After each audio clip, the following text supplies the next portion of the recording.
Welcome to the Proactive Podcast, brought to you by Me Media. G'day world, Chris Hogan coming to you from the Me Media studio for episode 136 of the Proactive Podcast. And today I have with me Jess Cameron. Thank you for coming, Jess. Welcome. Jess is a reputable coach and speaker on mindset and relationship dynamics. Correct. Could you explain to us in layman's what that means and maybe some topics that you love to talk about? No worries. Well, thanks for having me, for one. And yeah, mindset and relationship coaching is my passion. I was a organizational mindset coach for quite a number of years. I don't know if anyone or any of your listeners have watched Billions, the TV show Billions. Not me. Highly recommend. Cool. There is a lady in it, Wendy Rhodes, and I actually had a few employers be like, I want a Wendy, I need a Wendy.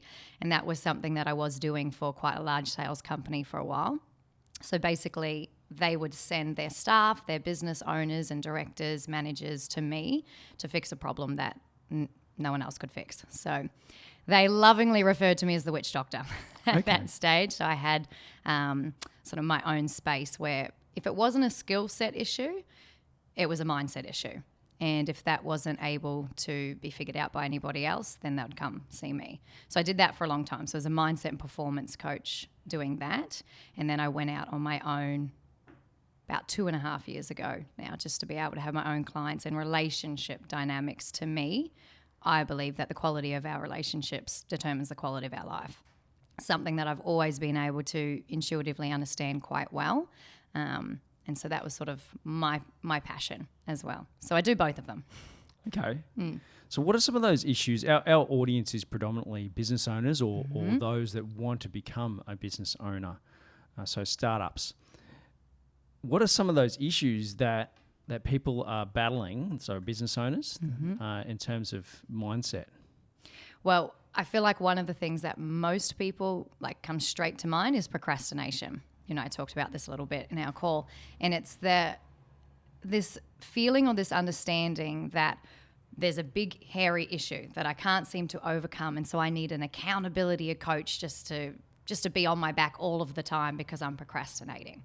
And the way that I look at that is we're dealing with the symptoms rather than actually dealing with the core issue, right? So lazy people don't complain about procrastinating. Lazy people enjoy doing nothing. They don't come to somebody and be like, I have an issue here not doing something. Can you please help me? And so procrastination is normally always a stress management tool. We haven't learned any other ways to manage our stress other than avoidance or escapism, right? Shutting down, compartmentalizing, closing off. And so one of the things that I'll look at is, okay, procrastination is not the issue. Procrastination is the symptom of the issue. So let's have a look at why you may be procrastinating in a particular area. It's normally always a particular area. It's not usually just procrastinating anything, right? And you think about it in the sense that if somebody is inspired to do something, they don't need an accountability coach. They're doing it. Right? They don't need motivation. Motivation is something that we need when we don't want to do the thing that we're trying to do. Maybe we're out of alignment, or maybe we have fears around what it is that we're trying to do. So I'll go in and I'll have a look at the fears. I'll go in and have a look at what is actually going on in the particular area that you're procrastinating in. That is something that I think business owners, including myself, struggle with. And so removing that I guess that belief that it's just some sort of character flaw or some sort of personality issue that we procrastinate, and just looking at it like there's a block there, there's an obstacle there, there's a fear there, and you are implementing the strategy of escapism to deal with it or to not deal with it. That's one topic. Yeah, for sure. Yeah, procrastination has definitely been something that I have battled with. I find that it's often a certain task, you know, that maybe I'm not entirely, aligned with. So something you said there where I may feel like I'm not good at that. I don't enjoy it or whatever that is. So oftentimes it'll be an admin task or something like that. Yeah. Right. And And then there's also the distraction point. So my procrastination will go, oh, well, let's look at social media.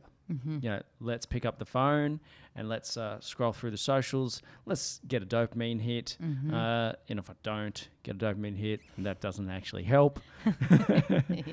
So it's actually, for me, it's actually distractions that are, I guess, exacerbate my procrastination. I've learned to overcome that. It's just, I think busy business owners that are solving meaningful problems for their clients don't have time to procrastinate. Yes, okay, social media is, my Achilles heel. And so I have to let my team basically do that as much as possible. Yep. But when you're actually got so many problems to solve for your clients and you're super busy doing that, then there's actually, that's the catalyst for, solving that procrastination problem. That's my way of thinking. Yes. Purpose. Yeah. Right. So being purpose driven sounds 100%. like what you're saying there. Well, Yes. Yeah. I love that word. I wrote a book called Building Brands on Purpose. So there you go. Yes, love that. Sick. Yeah. So there's something that I find is extremely important in order to not procrastinate or remove that from my day, and as well as distractions. And that is to not engage in social media at all during the day. It's only a nighttime activity if I have time or if I want to. And the other thing is just setting up your day so that you might check your calendar, in the morning, knowing what you're doing, but getting onto those, I'm all about movement and because movement's definitely an important part of our mindset. Cold showers, exercise. Yeah, I wish I was the kind of woman that would have cold showers. If someone turns the tap on while I'm in the shower, I'm like, oh, we have an issue. Yeah. I'll get there, Chris. Yeah. I'll be a cold shower person one day. Yeah, you got to. You got to. It's amazing. We'll get to that in a minute. So, I mean, is that something that you help people set up in their life? And not everybody's a morning person, so that's fine. Yeah. How do you work with people? Is it holistic? Like, do we talk about, all right, what's your daily activities before work look like? Absolutely. I love that you asked this question because I believe everything has to be holistic. And that is I see it's part of the problem in the personal development world. It's kind of like, okay, here's a book on high performance habits, and it gets a little bit one shoe fits all, and we don't operate like that. No. Nobody operates like that. And the way that I coach is very tailored. I used to try and be very structured until I realized I'm getting in the way here. I'm coming in with my agenda. I'm coming in with what I think is best for this person because it was what was best for me. And that was stopping the flow of the session and kind of creating a barrier between me and who I'm speaking to, rather than how do you operate? Like you said, not everybody's a morning person. I personally am a night owl. And so I would like to be more of a morning person, but I do my best work at night, whereas some people do their best work in the morning. So it's like, it's not making any particular way right or wrong. It's looking at that person that you're speaking to. Does that make sense? And again, being able to understand, is this person more task-driven or is this person purpose-driven? Right, which I think a lot of us, again, in the personal development world, it's like, okay, here's all the high performance habits and I need to do every single one of them every single day of every week of the year. And we also don't operate like that, right? We wouldn't want to do a high performance HIIT class every single morning because there are periods where your body needs to rest and rejuvenate. It's the same sort of principle. It's not everything suits all of the time. So being able to be more holistic, more flexible as well when you're operating with yourself too, because if you set a structure for yourself that is not actually, it's designed for someone else essentially, and it's not particularly suited to you, now you're trying to force yourself, into a system and a structure that doesn't work for you and wonder what's wrong with you. why you can't do it. Yeah. Is me. Yeah, 100%. Just pull that mic down a little bit. Just use this arm. Yeah, perfect. Like that? Yeah, thanks. You can cut out my We cough. will. We will. We will cut that. 100%. I think that there is methodologies that I think can apply, principles, if you like, and these are the really good things that we do need to, I guess, fit this movement or meditation or journaling or whatever that is into our schedule somewhere, but it doesn't always have to be in the morning. Now, there's scientific research that says, yes, morning people are more productive people and things like that. But, I think nutrition's also had to, find its way there, especially with, I think a massive focus on science, it's science. It must be right. Well, it's not one shoe fits all for nutrition. And finally, we're starting to realize that. So I think this is really great that you work with the individual. Does personality profiling come into it all at all? Yeah. So I feel like personality profiling more so sounds like, sometimes it sounds a bit intimidating, someone sitting here profiling me and trying to put me into a box. Yeah. I think it's more so just like, that quote, listen to understand, don't listen to reply. Same sort of thing. When we're meeting people, be able to be a bit more malleable and adaptable to who it is that you're talking to. I feel like that is one of my skills. I'm very certain in who I am. I know who I am, and I'm very versatile and very adaptable. Like, I know if I'm talking to someone who's slightly more direct, they don't like the fluff. And even though I'm a fluffy person, I will give less fluff to be able to know how to speak in a way that they can hear. And I think a lot of people just want to shout and speak in whatever way that they like and just hope the message lands. And the message will land to certain people that resonate and relate to you, but you're also missing a lot of people who that message could reach if you are more mindful of how do they need to hear. And I believe that is a skill in communication. It's not just how to speak. It's how to speak in a way that somebody can actually hear and receive the message. Great. So is one of the number one goals or the number one, I guess, problems that most people want you to solve for them is basically being more productive? Is that pretty popular? It is one of them, in the sense that people will, like I said, people will always come with the symptom. And because that's what we recognize. That's our big red flags. It's like, Jess, this is my problem. And like we said before, being able to dig a little bit further down and realize that is only a problem because of X, Y, and Z, right? Because maybe you're not aligned with your purpose. Like we mentioned, maybe there are fears there.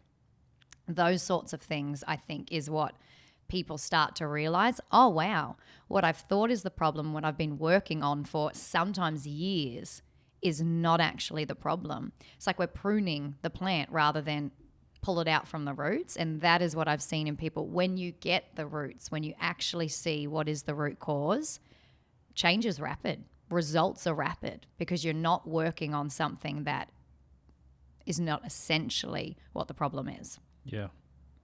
So one of the topics I wanted to talk to you about was getting out of our mind too.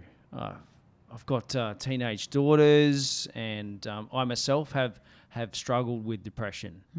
There's a story about that, which most people who've read my book, or everybody that's read my book will know it. But those that haven't, I won't delve into. But that I think that getting out of your mind is really important. And a mind actually gets in the way. And it's really annoying. Yes. It's really annoying, especially when you are looking to, I think, make progress on a problem that you've got, not particularly the problems we've just talked about, but a problem in business. You need to move past it. You need to solve that problem and be able to move on.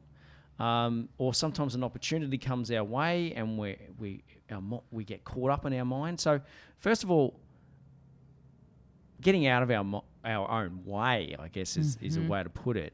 Is that something that you help people do as well? Yeah. One of the things that I say is I'm the mindset coach that helps you get out of the mind. Right. And I believe that mindset, essential. But also what happens if your mind is your prison warden? What do you do then? Right? What do you do if your mindset or your mind is not actually helping you achieve the goals that you have? Right? Because the whole purpose of the mind, and I'm simplifying, is to keep you safe, to keep you alive, to keep you away from threat, to keep you comfortable.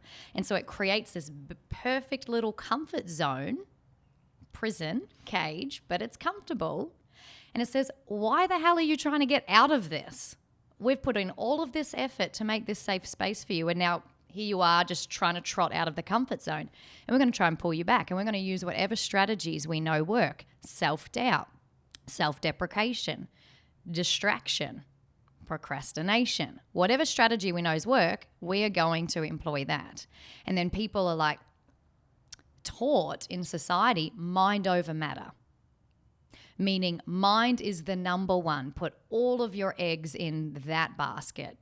If your body is telling you something, don't listen to it. Mind over matter. If your soul is telling you something, don't listen to it. Mind over matter. We put all of our eggs in that basket, and then we don't know why we're screwed all the time. We don't know why it takes us so long to achieve our goals. It's like because you have 3 powerful instruments: mind, body, soul, mind, body, spirit, and you're just using one. You're just conditioned to believe that one is the best way. And if there are any kind of mental health issues as well, then what do you do? If you have self-sabotages in your subconscious mind, then what do you do? And so, again, back to your question before with about a holistic approach. It's like learning how to use more than one tool at your disposal, and also really being able to understand your mind's purpose and how that will work against you in certain cases. Does that make sense? Mm-hmm. Mm-hmm. And I have overcome, huge amounts of weight that I've built up on my body, and solved that. I lost 20 kilos long time ago now. And you look great. Thanks. And that was all through nutrition. Mm-hmm.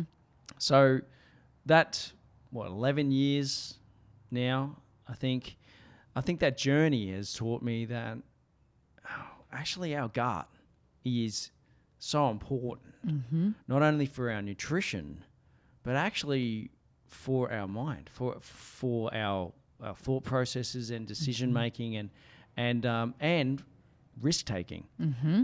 So I really want to theme this podcast today going with your gut. Can we talk about that for a minute? Because going with your gut requires you to understand your own emotions. And how do we know what the right emotion is? I think when we go with our gut. Yeah. This is so interesting because we're also taught not to trust our emotions, right? We're taught that logic and rationality and practicality, and they're all systems of the mind, by the way, all functions of the mind, analyzing and reasoning and logical thinking. Again, we're taught that is more powerful than emotions. And women certainly get a bad rap for being emotional beings. And in the workplace, it'd be like, leave your emotions at home. Leave your feelings at home. Men absolutely fall into the category where it's like you are not allowed in society to be emotional beings. Right? You need to be logical and rational beings. And again, everybody's like, why are we so unhappy? Why are we so overweight? Why are we so not in our purpose and our passion, and we have all of these issues? Well, is what we're taught incorrect, right? is our actual guidance system, our internal guidance system to our purpose, our passion, which means fulfillment and meaning in life, our emotions, our feelings. There are certain emotions that our mind brings on. So, for example, if we're sitting there and we're thinking horrible thoughts about ourselves and riddled with self-doubt, we're going to feel shitty, right? We're going to feel that way, and that is not necessarily, I guess, something that we want to follow, but it is absolutely still an essential piece of guidance, right? It's like, okay, why am I feeling so crappy? Perhaps my soul is telling me that what my brain is thinking is not correct, is not truth. And so I believe that all emotions, coming from the gut, right, all emotions are our answers, are our guidance. And to kind of bury them or don't bring them to work or don't bring them into conversations, we're losing this key integral piece to how we can live fulfilled lives. Yeah. Yeah, I was one of those guys that got told, you're very emotional, stop being so emotional. And funnily enough, in marketing, being emotional is actually super important because empathy, as it turns out, is crazy important so that you can understand your market. 100%. It can be a double-edged sword, though, if I've learnt to not let my empathetic side become too exposed. For example, if someone's telling me a horrible story, or if I'm seeing a horrible story happen, I have to put up those blockages because let it Protect your energy. Protect her, a boundary, and go, there it is. Well, okay, that's enough. I get it. I don't have to feel your pain to understand it. I don't have to feel the full extent of your pain to be able to understand it. And that's, I think, been a huge shift for me. It's, older, wiser, learnt that. So empathy is a massive thing. But let's go back to the feelings in the gut. So let's say, for example, we want to achieve our goals. And we see an opportunity and we go, right, that's something I've got to do. I've just got to do that. And then we don't. My gut told me, you got to do that. But my mind got in the way. I understand you have a story to tell about going with your gut. Many. This is, I think in where I really started to experiment with this, I've always been I've always been strong mentally, but I've also always been very intuitive. And so I've followed my gut at a lot of times in my life. And I wanted to play around with it. I think it was 2018. It was like, everyone's setting their New Year's resolutions and their goals. And I was like, right, instead of my massive long list of goals, I just want to do one that will stretch me. And I was like, what would it look like? I didn't have any children. I didn't really have any huge responsibilities. Obviously, I had my career, but I was like, nothing's going to be that bad. I'm not going to destroy my life by trying this out. So I was like, okay, 2018 comes around. I'm like, this whole year, I want to experiment with following my gut on every single decision, especially when my mind gets in the way. Especially when my mind's like, no, Jess, that's not a good decision. That's not wise. That's not practical. Especially in those moments, I want to go with my gut and just see. I just want to see what it's going to look like, right? And then at the end of that year, well, throughout the whole year, but when I look back on the year, it was like rocket ship. More happened, more opportunities occurred, more doors opened in that year than in the last 10.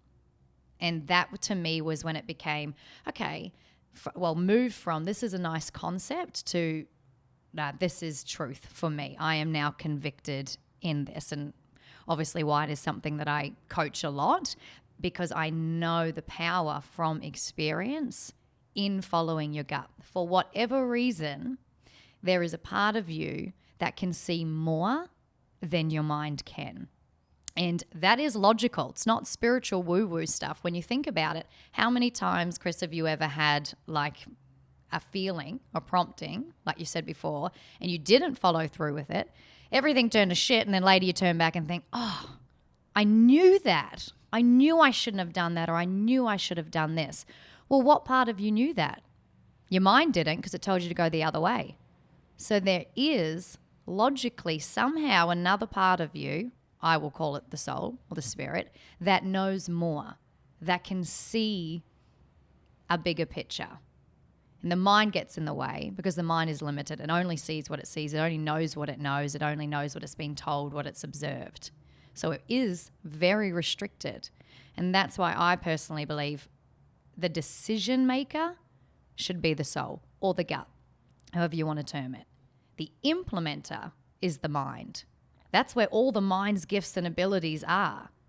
It can implement like a boss. But it is not great at making decisions because that's not essentially what it's set up to do, right? The soul is the part of us that knows where to go, and we can fight against it and go down topsy-turvy roads, or we trust it, we cultivate that trust and see what happens. Yeah, 100%. So fear has been a something that I wouldn't say that I've battled with, but nearly going out of business, in the GFC. And then when I came back from following another path and ignored me media, I came back to a broken business then.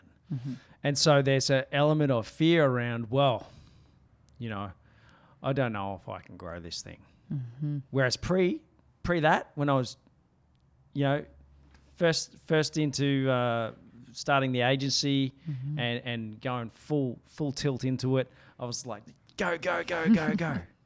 And I felt like I was hiring a person a month and buying a computer and a desk a month and just going hell for leather. In 2007, that journey happened. That year was amazing. GFC hit in 2008, 2009. So I felt like, be a little bit more careful next time, Chris. And so I had actually somewhat ignored my gut and let my brain do too much of the... Yes. Let's think about that. So I've developed a methodology that helps people work through those entrepreneurial seizures that they have. I love that. Yeah. So, we all love chasing the shiny thing. And sometimes it is a good idea and sometimes it's not. So, my gut says, go with that. And the proactive methodology is a 9-box grid and all the rest of it. And basically putting that down in front of people, they can just go, right, what's the purpose? What research have I done? What's the opportunity? Proactive. What's the audience? Content. What content am I going to create? Where am I going to turn it on? How much money am I going to spend on advertising? How am I going to actually validate this and how will it evolve? Proactive. That's the implementer. I try not to allow that to basically stop me from making progress and building that momentum. But I find that it's a great way for people to go, if you can blast through that and go, I haven't done the research yet. That's normally what stops everyone. They don't do the research. So, but I've got a group of people that I can ask. I'm passionate about this. This is a fantastic idea. I'm going to get on the blower and start asking questions. And here we are today. I saw an opportunity with Pink Flamingo, good friends of mine, and they are opening their doors to private event organisers, event planners and conferences and birthdays and you name it. Fantastic. So you can actually hire out the whole place for your party or conference. So it is the sickest place on earth. And I would absolutely say, hand on my heart, that it is the most amazing looking stage in Australia. It is so Vegas-like, I can't believe it. And the way that the seating is, cabaret style, it's gorgeous. And I absolutely watch people on that stage going, oh, I love you and I love the fact that you were on that stage and I want to be on that stage one day. Mm-hmm. Can't dance and hang from a rope like you, but damn do I want to be on that stage. And so when they opened that opportunity up, I said, boom, I'm in. Mm-hmm. I rang three people. And you felt that, right? You didn't think about that. You just felt straight away, I'm in. I pulled out the framework. I started to write and I went, okay, I need some research here. First of all, I need speakers. I rang 3 people. They all said yes. One of those is you. I'm so excited, Jess. Me too. September 14. We're going to have day. a good crack at it. And what an amazing, I think, opportunity that is for the Gold Coast, because the last few years, it's been Zoom meeting after Zoom meeting. Let's not let's not socialize. Let's not get out and touch. But let's not spend a day on ourselves to really, really improve ourselves. Like, let's not spend a whole day on ourselves. It's let's do an hour Zoom and then get back into work. So education's super important, but implementation so much more important. I think we need that whole day, if not more. But that's something that I went with my gut on, and it just happened. Boom, boom, boom. So yourself, Ryan Tuckwood, Peter Cox, aka Coxie, previous podcast episode here on the Proactive Podcast, all said yes. It's going to be an absolute killer event. That wouldn't have come to fruition had I not just gone with my gut. Yeah. Exactly. And look, and I'm sure I can hear it, see it, and your listeners can as well. They can hear how revved up you are about that opportunity. So you just lit up like a Christmas tree. So revved up. Right? That's a gut decision. That's how we feel about gut decisions. How do we feel when we make a safe, risk-averse, or go through my pros and cons list kind of decision? And I remember when I took a career path. This was 2017, and I moved to Queensland. I knew very clearly what I wanted to be. I had no idea how to do it. I remember sitting on my couch one time as I was in uni, and I thought, all right, Jess, this is ridiculous. Who do you want to be? Like, what is your dream career? I'm like, well, a lawyer, a psychologist, an interior designer. Like, I'd just a teacher. I'd go through so many, and I could have done all of those. And so I sat down and I was like in a strop. I was like, just pick something. Like, what is the dream? Like, what can you see yourself doing? And I just had as close to what I can call it as just like a mental vision that I would be a teacher, but it would be on stage. It wasn't a classroom, which is what I was pursuing at the time. I had no idea. I couldn't have even told you who Tony Robbins is. Never heard of him. Never heard of the word personal development. That's how I know it didn't come from my mind. I was like, this is not a career. And I went and sheepishly told my mum, I don't think this is a career. But I've just had this thought. And she's like, that's the first time you've ever said something to me that I'm like, that is Jess. That is you. And so I spent years trying to pursue it. I booked a ticket to America. I'm like, I'm going to go to the Franklin and Covey organization and they're going to give me a job. And I booked a ticket. I hadn't even had an interview yet with Stephen Covey. And I'm like, I'll find a way. I'll bang on the door. It's like I was just doing one thing after another to find an opportunity into whatever that vision was and however that looked. And then came to Queensland and I had a woman offer me a job. Nothing that I wanted to do. Did not fit anything that I had planned in my mind was what I needed to do. And I had another job that did. Everything on paper, tick, tick, tick, tick, tick. So I had both these job offers. I was supposed to start on Monday at the other job. And I told that lady, I was like, it's not essentially what I want to do. And she was like, what do you want to do? I'll create the role. I want you in my organization. And I went away and I spoke with my husband, I spoke with my parents, and I was like, all right, pros and cons. They gave me all of the cons for that job. And I just kept saying, yeah, but what about this? What about this? And they're like, Jess, I think you've already made your decision. And so I went away and I said no to the job that made sense. And I said yes to the job that was essentially a terrible decision. That opened all of the doors to me. All of the doors. And to the personal development world. I got sent to a Tony Robbins concert and I was like, holy shit, this is an industry, right? And everything just opened up for me. And so that, again, is why I'm a strong believer in, yes, you can do the pros and cons and it can make sense in the mind, which can make you feel safe. Because the mind wants sense, wants familiarity. But you cannot see what it is that your soul sees. And if you open that door, just like Pink Flamingo, there's a beautiful stage right in front of you that you never could have expected. That's what lights people up. That's what turns people on. That's what puts people in fulfillment and passion and purpose. That's living. That's when you're alive. Safety, sure. You're alive, you're not living. Entrepreneurship's a interesting title that I don't feel like I deserve the word entrepreneur. I'm not a sailor, basically like sailing the seas, making maps, and going where people haven't gone before.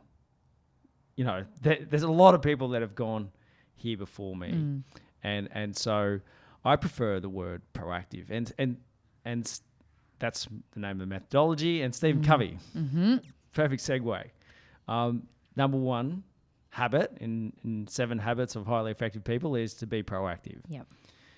Where in your life have you been most proactive, and how has that benefited you?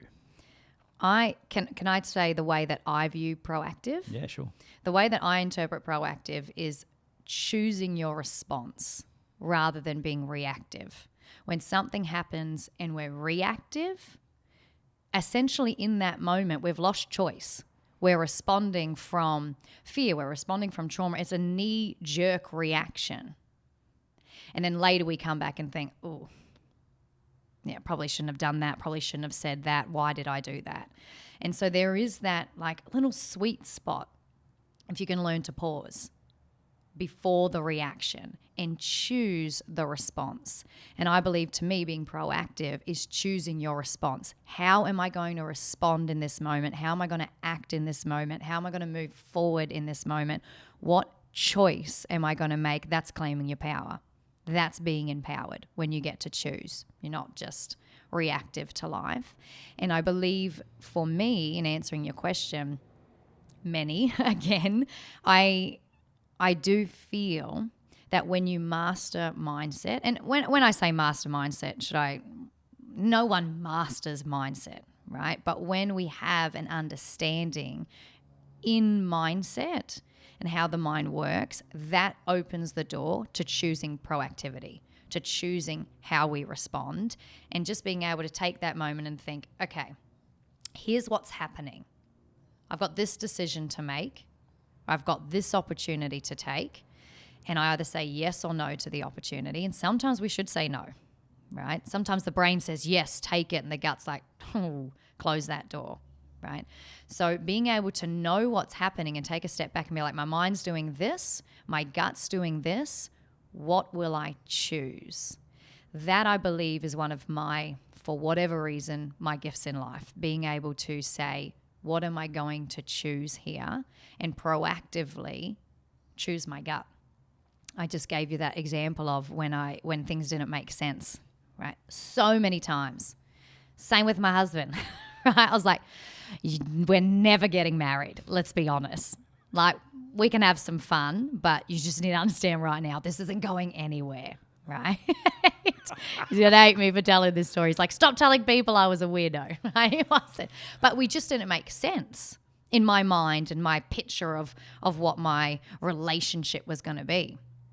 Yet I felt to pursue any kind of relationship, friendship with him, and realized this man ticks all of my boxes, plus the ones I didn't know I needed to have. There is not, and I can say it, full confidence, there is not a better person out there for me. And again, that was gut decision after gut decision. And I personally believe if you can be proactive in choosing your gut, life will change. Rightio. So it wasn't Yeah, it wasn't one answer. sorry. That's cool. No, that's cool. That's cool. I mean, I've found I compartmentalize things and with being proactive. So first of all, and oftentimes I feel the pain and go, well, I don't want to feel that again. So I'm going to be proactive on that. And so therefore I'm somewhat of a slow learner because I don't know. I just prefer to go for the pain for some stupid reason. But now It depends how we believe pain to be, right? A lot of people think pain feels uncomfortable. We label it bad versus if that pain that you have to feel temporarily is going to open the door to what you need, how can that be bad? Yeah.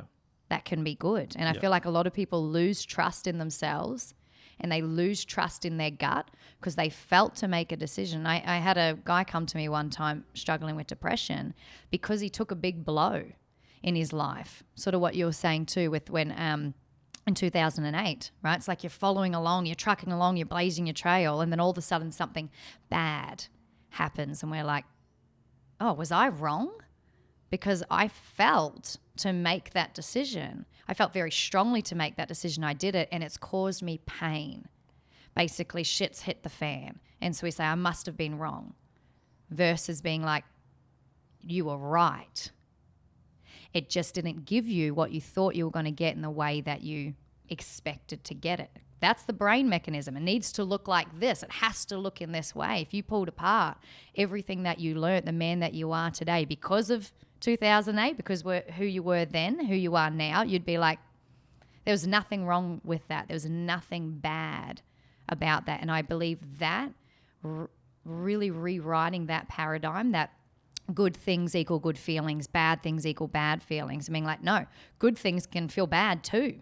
And bad things can feel good too. And when we actually get rid of that paradigm, we can start trusting ourselves more, and some good decisions will bring pain and challenge. And that's exactly what you need to be the person that you're going to be proud of. Yeah. Sorry, I cut you off. No, you finished on a perfect word. Proud. I'm so proud of the person I am. And I think more people should be proud of who they are. There's always something to be proud of. And made a bucket load of mistakes. Somewhere along that line, I think I hoped that I'd made them all, but I know I haven't. And some of those beauties, those hugely painful moments, and in my later years now, I have totally taken on board, owned it, and gone, there's a lesson to be learned here, and I'm so glad I learnt it. In writing my book, there was a part missing, and I didn't know that it was missing until I felt the pain associated with that point, and that allowed me to finish my book on a high. And I've got goosebumps, you know, like, and I think that's something that has, I don't know, helped guide me and in life, and those best decisions that I've ever made, the decision to start an agency, go full tilt into an agency when I'd sort of dabbled with it on the side through different contracts and employment and all the rest of it. But the day that I decided that I was going to, that's it, I'm going full tilt into this. Oh my God, I was the most alive I feel like I'd ever been, right? Alive. At that time, yeah. And that's exactly how I feel in these decisions when I go with the gut, you know? And when I tell people and they go, you know, it's like, nah, you don't understand. I'm on fire. Yeah, you just don't understand. And here it is. And then when I go, boom, that's the proactive plan. This is how it's going to play out, and this is what it's going to do, and that's what it's going to lead to. And they go, something. I'm rereading Stephen Covey's book at the moment. I love it so much. And in the start of it, in the intro, he talks about paradigm shifts and how important they are, and how he talks about this moment on a train where this gentleman has just got his head down. He looks so seriously, you know, disconnected from the rest of the world, and his kids are playing up on the train and annoying everyone. And he says to this guy, "Hey mate, you know, did you know that your kids are, you know, basically playing up and annoying everyone?" And he said, the guy says, we've just come from the hospital and they just saw their mother die. And so, I suppose they're just letting that pain out in whatever way they know how. And Stephen goes, oh, I'm so sorry to hear that. He didn't know what that guy knew and those kids knew. And so he had to have a paradigm shift in order to understand it and get on the same page. That's often when we go to people for help and they say no, it's important for us to be able to explain it, not just, I just feel this. So I think that's the implementer. Yeah, we have to get to that stage before I think we go run off and start telling everybody stuff. Yes. I've done that too. Like, this is how it's going to play out. Or this is the strategy, not even how. This is the overarching strategy of what this is going to do for me or for us. And then once that's explained, then watch the reaction. So, absolutely, I love what you said there, Chris, too. Paradigm shifts, because people understand that if you're doing the same thing over and over again and expecting a different result, the quote is, that's the definition of insanity. The only reason we do the same things over and over again is because our belief that is what is going to work. So to me, I'm like, if you continue to believe the same things and expect different results in your life, again, that's the definition of insanity. We have to be open to challenging our beliefs and challenging our paradigms, because they may have been great, because they may have gotten you this far. If you're having struggles trying to go to the next level, we actually have to unlearn some of what we learnt before. We have to, I think about in the way that when a baby starts crawling, they rock first, and then till they can get the strength in their legs and their arms, their forearms to kind of sit up in that way and crawl along. And that's fantastic. That's essential. They're building muscles and strength and, motor neurons, all of those sorts of things that are important. But when it comes to walking, they actually have to unlearn certain things to be able to prop themselves up rather than crawling on their knees. Now they've got to walk on their feet. And so every step is essential, and we're learning something along the way. And we can take some good things with us, but we also have to be flexible enough to unlearn some of the things that got us here but can't get us there. And like we said at the start, mindset's fantastic and it's gotten you so far. Mind over matter, that strength and that resilience. And is there a part now where we actually have to unlearn that little bit that means that makes us think the mind is everything, and actually incorporate the gut and incorporate the soul, incorporate emotions and feelings too? We have to be open to challenging, shattering, getting rid of some of our belief systems and paradigms to get to the next level. Fantastic. Love that, Jess. That's a really great note to finish on. I very much look forward to seeing you on stage at Pink Flamingo. I'll be dressed a little differently than Pink Flamingos used to. I don't know if I will. I don't know, guys. Pink Flamingo might bring out, the flamboyance in me yet. It's true. The jazz hands. So, Jess, how do people follow you, for starters? Where you at on socials, and do you have a website? I do. So the website is jesscameron.com. Social media, Instagram.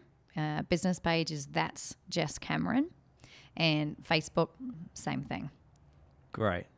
Guys, keep following Jess. She does love speaking on stage. I didn't get into the backstory as to why, but maybe there's another opportunity for that. Please keep an eye on our socials, Me Media. We're across Instagram, etc., or you can hit our website, memedia.com.au. We'll be absolutely advertising this up-and-coming event for you Gold Coasters, Queenslanders, Northern New South Wales people. Hey, fly in from Sydney if you like. This is going to be a rocking event on September 14, 2022 at Pink Flamingo.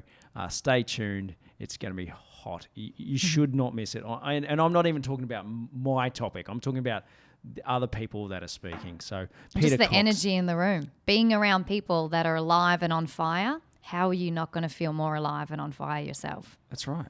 And those people in that room, I think, are going to be, the people that really want to be those game changers, those trailblazers, and be proactive and make decisions with their gut. Like, these are the moments that really light you up and can be a catalyst, major catalyst for change. So keep watching. Thanks for watching Proactive Podcast. My name's Chris Hogan. I'll see you next time.